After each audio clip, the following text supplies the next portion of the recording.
बाबा जानी करवट लेकर हल्की सी आवाज में बोले, बेटा कल क्या मंगल होगा?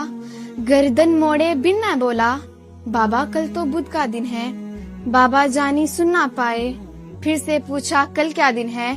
थोड़ी गर्दन मोड़ के मैंने लहजे में कुछ जहर मिलाकर, मुंह को कान की सीध मिलाकर धाड़ के बोला, बुध है बाबा, बुध है बाबा। आंखों में दो मोती चमके, सूखे से दो होंठ भी लर्जे, लहजे में कुछ शहद मिलाकर बाबा बोले, बैठो बेटा, छोड़ो दिन को दिन है पूरे, मुझ में तेरा हिस्सा सुन लो, बचपन का एक किस्सा सुन लो।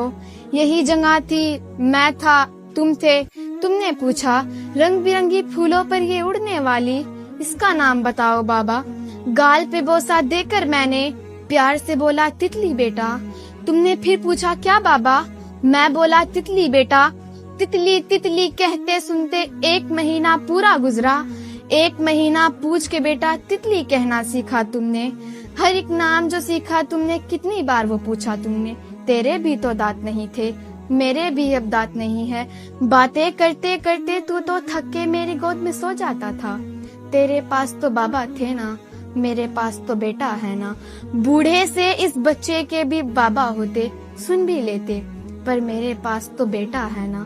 तेरे पास तो बाबा थे ना, मेरे पास तो बेटा है ना।